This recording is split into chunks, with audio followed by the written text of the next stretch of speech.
Hey guys, it's Crossroads here. Today I want to talk about SoFi, specifically the $1.5 billion mixed shelf offering that they're doing today, Dilution as well. We've seen this before. We'll see it again, I'm sure. We'll talk about if this is bullish or bearish, the timing of it, which is very interesting, especially related to yesterday's comments at the fireside chat, and what this may be for as well. Now, just to give you my thoughts up front and save you some time, I am more optimistic on this raise than the previous one. Now, let's take a look at why. So, here is the announcement. SoFi Technologies announces public offering of common stock.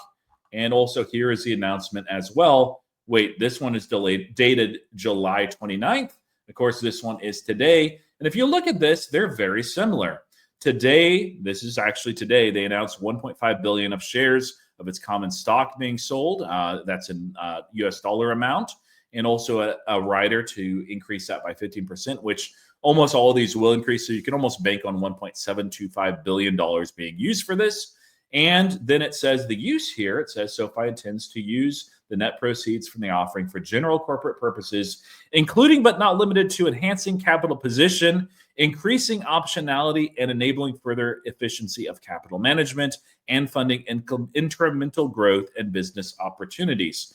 It's interesting wording because if you look at the capital raise here from July 29th, again, $15 billion, 30-day time period, 15% of the shares, also through Goldman Sachs, by the way. And this wording is a little bit different. So it says all the common shares will be sold by SoFi and intends to use the net proceeds for general corporate purposes, which is like just standard boilerplate, including working capital and other business opportunities. That was about as broad and as general as it could. Of course, mostly what they did was end up taking care of and settling some of their debt as well.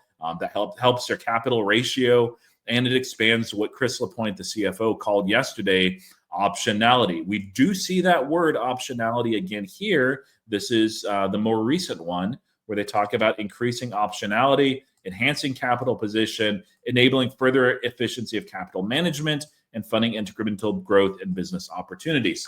So some have floated the idea that that is what this is for, is funding incremental growth and business opportunities through a merger or acquisition. The problem is that's probably not going to be the case. Now, we'll know more, of course, once the actual SEC filing hits. Usually that'll happen once this is actually filled. You'll see an SEC filing that'll detail the exact amount of shares that are used. Expect that to be about 55 to 60 million. But if we look at SoFi here, let's look. They had a fireside conference the other day. We're using our tool Fiscal AI here, but you can look this up yourself. There's a lot of different apps that have this. At the very end, they actually spent a lot of time in this fireside chat talking about capital levels. And I don't know how many times they mentioned this, but said capital levels above 20%, which basically means that they can do a whole lot more lending. They can use the cash to acquire companies. They can use that to settle debt. Banks have to have capital levels above a certain amount to be able to do things effectively and efficiently. But you don't want it to be like insanely above that 20% figure, because if you are, you're basically leaving money on the table. So what this is I think a signal that they're going to lend a lot more heavily. I did a video yesterday that said basically they announced and they released their 2026 plans. And so a big piece of this, which I think is likely, they talked about loan platform business, but if we look at the one comment that Chris Lapointe said, that wasn't it right here.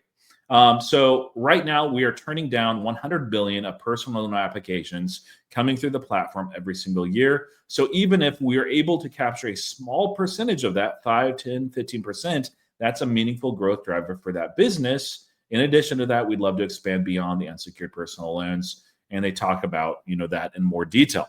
Now, there's several reasons why that they're turning down those $100 billion worth of personal loan applications. Some of those can go through the loan platform business, and they have over 3.4 billion in demand that they fulfill every single quarter of originations, which is great. But it seems like that there's a lot more interest and appetite. And so Chris Lapointe yesterday talked about this opportunity. He said, hey, even if we just do maybe 5% of these or 10 or 15%, that's a meaningful driver. I talked about it last week. If we assume that they make, or they have the take rate of what they have had in the past, even just 5% of that 100 billion is over 200 million in terms of revenue for SoFi. So in order to capture that, of course, they will need to have more capital, and this is one of those things that does it. So I think that this really signals that maybe they're saying something in the macro. Obviously, there's a lot of appetite out there. Some have concerns on the macro and on lending. And SoFi does want to be careful and not just say, yes, we're going to give personal loans to every single person that asks, because that's a great way to go out of business. But they can take just 5% of those, be a little bit less selective, maybe expand the credit box just slightly or condition just slightly. Based on macro, they've done that before. They'll do that again as well. And so this is going to be something that I think will accelerate their business as far as EPS. Now, last time they did use this to retire debt. They could do that again, and it would still be accretive to SoFi. And I expect this will be a combination thereof. But the last piece that was really mentioned quite a bit was optionality. And that word ended up, of course, making it into the press release too. But here's what Chris Lapointe said. Sure, the capital raise did. This is, by the way, not the capital raise today. This is talking about what happened that we looked at the Business Wire back in July 29th here. And so Chris Lapointe had some insight on this. Capital raise that we did after our last earnings call was purely opportunistic and provides us with a lot of flexibility. And there it is, optionality to grow the business, both organically and inorganically, and provides just a lot of optionality for us.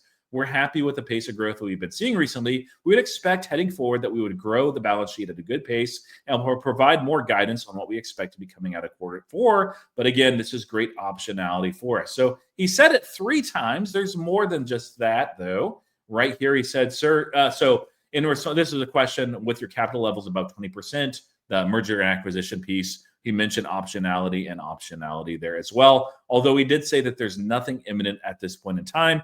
It would be a little bit surprising if they say there's nothing imminent and then they do a capital raise and also do a merger and acquisition. Now, the one frustrating thing and piece for this is that right after, this is literally yesterday, Chris Lapointe went on and said that they're well capitalized. They don't need to do any more raises, and they do another raise. Now, this isn't because they need to, it isn't because we have to, but they talked about yesterday, and they also talked about in the earnings call as well, of seeing some massive growth opportunities, and as a result, they want to go for this. And so this capital raise is a part of that as well. But I think it's mostly going to be used on the lending side. Now, they probably will settle some debt.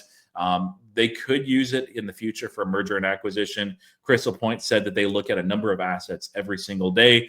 In my mind, it sounds like they're window shopping at this point, but they've not gone in the store and put anything in the cart just yet. But they could next year. And honestly, as they have basically finished what they needed to do on the back end for their tech platform, it may be the time to do something like that early next year. It wouldn't surprise me at all if they do it at next year at some point. So that's what we're looking at overall as far as SoFi is. This is dilution of about 55 to 60 million shares, depending, of course, on the ultimate price. And let's take a look at the float because this is something that you'll probably hear a little bit more about on SoFi as well. So let's pull up the financials here. And I already loaded this up. This is shares outstanding and shares outstanding by percent. Let's look at it, not always necessarily to do it this way, but on a quarterly basis.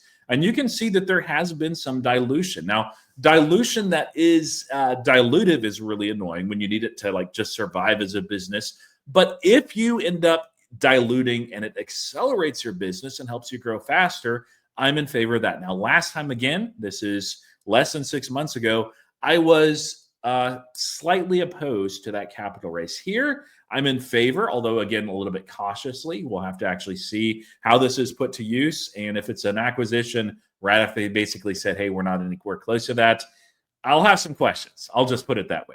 Anyway, we can see that the shares outstanding have increased on a year-over-year standpoint by about 11%.